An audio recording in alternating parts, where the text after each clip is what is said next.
Hello everyone, जय महाराष्ट्र सर्वांना. मी तुमची सर्वांची लाडकी महाराष्ट्र कन्या. चला तर आज आपला उन्हाळ्याचा आहे दुसरा दिवस. उन्हाळ्याच्या दुसऱ्या दिवशी स्पेशल आपण काय बनवलं होतं तर आपण बनवलं होतं बाजरीच्या पापड्या. ठीक आहे, चला तर मला उठायच्या आधी आजीबाईंनी रेडी करून ठेवलं होतं सगळं.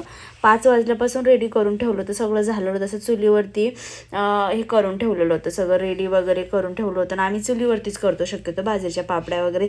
जे आम्ही उन्हाळ्याचं करतो ना, तर ते उन्हाळ्यात समजा आपलं कुरडया वगैरे जे काही असेल सगळं आम्ही चुलीवरतीच करतो, काहीच म्हणजे असं याच्यावरती नसतं आमचं.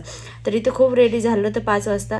तर इकडे आपल्या पापड्या पण रेडी होत होत्या. तर मी बघून तर खूप शॉक झाले. अरे देवा, एवढं शॉक झाले म्हणजे मला उठायला 7:30-8 वाजले होते आणि तोपर्यंत आजीने एवढं सगळं करून ठेवलेलं होतं. मी खूप शॉक झाले बाबा. आणि जवळपास सगळ्या पापड्या अर्ध्यापर्यंत पापड्या तिने केलेल्या होत्या. तर मग मी म्हटलं चला आता आपल्याला पण काहीतरी मदत करावी लागेल. कारण की हेच असतं आपल्या आधीच्या ज्या बायका असतात ना, त्यांचं खूप कामाचं हे असतं. आजकालच्या पण करतात, बट आधीच्या असतात ना, तर त्या खूप हे करायच्या. ठीक आहे, चला तर आता मी पण म्हटलं होतं चला घराच्या थोडंसं मागं मला थोडं एक काम होतं, तर मी घ्यायला आलते. म्हणजे एक सांगितलं होतं आजीने आणायला. तर मग ते बघायला आलते मी. आणि तिथं बघितलं तर मागं एवढं सुंदर वातावरण झालेलं होतं बाबा. एवढं सुंदर वातावरण झालं होतं. घरच्या मागं खूप छान आहे असं बाग वगैरे, चिकूचा वगैरे, आणि खूप हिरवगार वातावरण आहे. त्याच्यामुळे खूप छान झालेलं होतं. तर मी आले होते आता इथे. चला म्हटलं तर बाजरीच्या पापड्या करू. तर मी खूप दिवसापासून बाजरीच्या पापड्या केलेल्या नव्हत्या, कारण की ह्याच उन्हाळ्यात मी इकडे गावाकडे असल्यामुळे केलेल्याच नव्हत्या. तर चला तर म्हटलं मी करू. मला माहिती होत्या, बट एवढं काही केलं नव्हतं लई दिवसाचं. तर आधी एक कापड घेतलं, त्याच्यावरती पाणी मारून घ्यायचं. त्याच्यानंतर ज्या बाजरीचं आपण केलेलं असतं ते टाकून घ्यायचं आणि थोडंसं असं थापून घ्यायचं. आणि ते थापून घेतल्याच्यानंतर खाली पालती करायचं. तर मला येत नव्हतं, मी हसत करत होते थोडंसं. आजी पण हसत होती मला. पण पहिली पापडी केली एकदम चांगली झाली. मग मी दुसरी पण घेतली तर एकदम चांगलीच होणार होती. मला तेवढं कॉन्फिडन्स होता. आणि की असं असतं ना की एकदा केलेली वस्तू मी कधी विसरतच नाही. तर तुमच्या तिकडे कसं काय करता काय नाही, कशा प्रकारचे बाजरीचे पापड्या वगैरे असतात मला ते पण सांगायचं. आणि आता हे ताटाचं पण समजत नव्हतं मला, कुठे ठेवू कुठं नाही. कारण की सगळं जवळपास झालेलं होतं आणि मला हसत पण होते सगळेजण की बाबा हे केलं. चला तर मग आपले इथे शेजादे म्हणजे आपला मोठा भाऊ, तर ते घेत होते इथे त्यांना खायला हे बाजरीचं. त्याचा चेहरा दाखवला नाही कारण की त्याला आवडत नाही, त्याच्यामुळे मी घेतलं नाही त्याला ब्लॉगमध्ये. चला तर त्याला आवडत त्यालाच घ्यायचं, त्याला नाही आवडत त्याला कशाला घ्यायचं जबरदस्ती. चला तर मग इथे आमचं तिकडं तर ते भरून झालं. मग इकडे आजीने एक पत्रा मांडून हे केलं होतं, कारण की काही राहिल्या होत्या ना, थोड्याफार पापड्याचं बाकी होतं. तर मी इकडे बसले, मी डायरेक्ट मांडी घालूनच बसून पापड्या करायला लागले.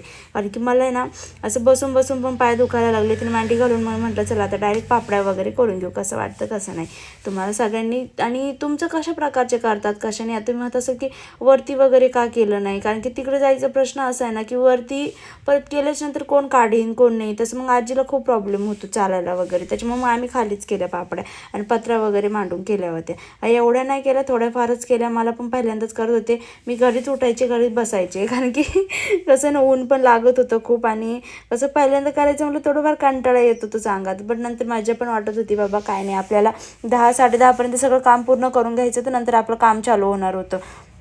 तर मी परत उठून गेले, परत आले डोक्याला बांधून. तर डोक्याला बांधून आले तर आजी म्हणली इकडून नको बसू, पलीकडून बस. कारण की मग ते काय झालं ना, तिकडून थोडंसं झालं ना सगळ्यात, इकडून नको बसू. तर मला खूप प्रॉब्लेम होत होतं घ्यायला. आणि त्याच्यामुळे मग मी म्हटलं 1-2च करते आणि जाते म्हटलं. आणि की ते खूप लांब होतं ना तिकडून, तर मला घ्यायला खूप प्रॉब्लेम होत होतं. पाणी पण नव्हतं भेटत, कुठं ठेवलं होतं काय माहिती आजीने. मग मी पाणी घेतलं वगैरे. आणि मध्येच आले आपले भटजी बुवा म्हणजे बाबा आले होते. आता हे कोणते बाबा होते मला माहिती नव्हतं, बट ते आलेले होते इथे. ते मला बोलत होते की तुझा मोबाईल कोणता आहे, मोबाईल काय आहे ते आम्हाला सांग म्हणे. मोबाईल कशाचा वापरते तू, काय करू राहिले. त्यांना समजतच नव्हतं की त्यांचा व्हिडिओ निघू राहिला म्हणून. आणि ते बसलेले इकडे बघत होते चेहऱ्याकडे. तर माझ्या भावाने त्यांना आधी गहू दिले निघून, त्यांनी आधी घेतले नाही. तर त्यांनी परत दिले. ते म्हणे की तू गहू मला जास्त दे म्हणे, मग तुला चांगली पोरगी भेटन म्हणे. तर मी एवढी शॉकच झाली बाबा ह्या बाबाकडे गाडी बघून. अरे देवा, म्हटलं एवढी सुंदर गाडी, बापरे. म्हटलं बाबाकडे खूप छान गाडी होती. बाबाने मस्त 2 पिशा साईडनी लावलेल्या होत्या, गाडीवरती बसले आणि एकदम चांगली गाडी आपली काढली आणि गेले. हे तर खूपच छान झाले. बट आता कसं आहे ना, दारात आल्यावर तसं पाठवू नये म्हणून देवाला दिलं आम्ही पण. ठीक आहे, चला तर मी बाबा वगैरे गेले निघून. तर मी परत मग बसले हे करायला.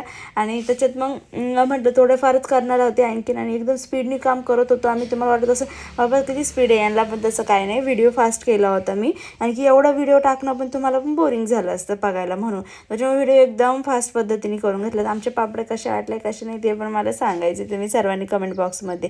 चला तर आता मी करून झालते, थकली होती, मी आले होते रूममध्ये आतमध्ये माझ्या रूममध्ये.